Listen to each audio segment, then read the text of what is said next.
বাংলাদেশে লক্ষ লক্ষ ভাই দলের দায়িত্বের দোকান পোস্ট ব্যাগ মাখাই নাই। বাংলাদেশি গু ব্যাগ, বাংলাদেশি গু ব্যাগ, রোহিঙ্গিয়া গু ব্যাগ। কি তাদেরকে রেফিউজি কার্ড দেওয়া হয়েছিল, সেই রেফিউজি কার্ড অনুসারে তাদেরকে আপনার মাসবিতে 56 কার্ড, 28 কার্ড, 50 কার্ড, গন্ডা সরাতে সারা ত্রিপুরাতে, এই যে চারিপাড়াতে ত্রিপুরা যখন সনদ দিল তাদের টাকা দেওয়া হয়।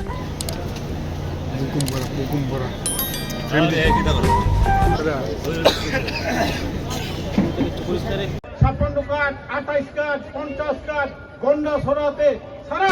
গতকাল ডক্টর শ্যামাপ্রসাদ মুখার্জির জন্ম শতবার্ষিকী, আমি বিরোধিতা করব না।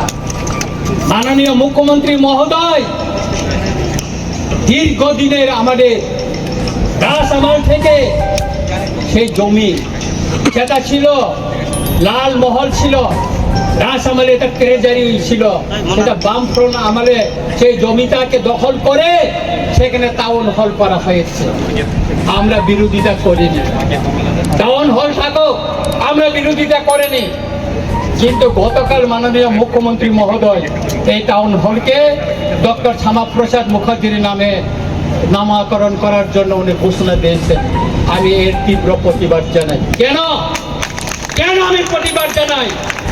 ডক্টর শ্যামাপ্রসাদ মুখার্জির নামে আপনার শহরে আরেকটা বড় টাউন হল করুন, আরেকটা বড় টাউন হল করুন, আর এই টাউন হলকে টাউন হলে রেখে দিন। ত্রিপুরায় বিভিন্ন রাজনৈতিক দল আমাদের ইতিহাস মুছার জন্য এখানে কম্পিটিশন চালাচ্ছে। সেই কংগ্রেসের আমলে এই যে বর্তমানে যে আইজিএম, এটা বিএম যে হসপিটাল, ভিক্টোরিয়া মেমোরিয়াল হসপিটালকে সেটা আইজিএম করা হয়েছে। এই যে সুকান্ত একাডেমি, এই সুকান্ত একাডেমি কি ছিল? এটা দরবার হল ছিল, দরবার, এটাকে এখন সুকান্ত একাডেমি করা হয়েছিল। এখানে আগে দরবার হল ছিল। এইভাবে ত্রিপুরার ইতিহাসকে মুছে দেওয়ার জন্য সেই আস্তবলকে স্বামী বিবেকানন্দ ময়দান ঘোষণা করা হয়েছে। এটা আমরা মেনে নিব না।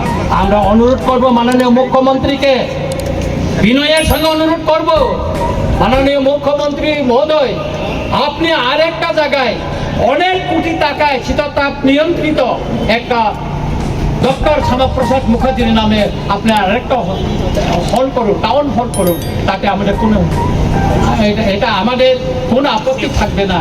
কিন্তু এই টাউন হলকে আপনি ডক্টর শ্যামাপ্রসাদ মুখার্জির নামে নামকরণ করে আপনি বিতর্ক হবেন না। টাকা নেই, শুধু জাতীয় পতাকা নিয়ে আমরা আন্দোলন, কারণ আমাদের এই ইস্যুটা হচ্ছে জাতীয় ইস্যু। এই জাতীয় ইস্যুকে আমরা জাতীয় পতাকা নিয়ে আন্দোলন করব, রাজনৈতিক পতাকা দিয়ে নয়।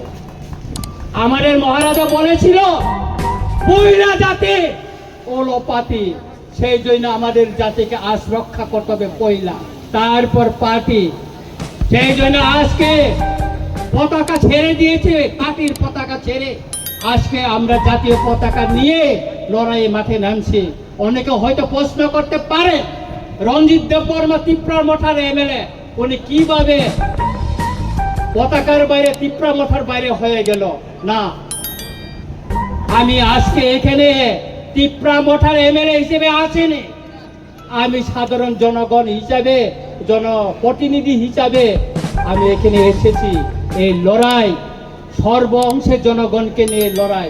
এখানে বাঙালি, পাহাড়ি, মুসলিম, খ্রিস্টান, বৌদ্ধিস্ট, হিন্দু সব অংশের মানুষকে নিয়ে আমাদের এই লড়াই। সেই জন্য আজকে এত লোক এখানে এসেছে।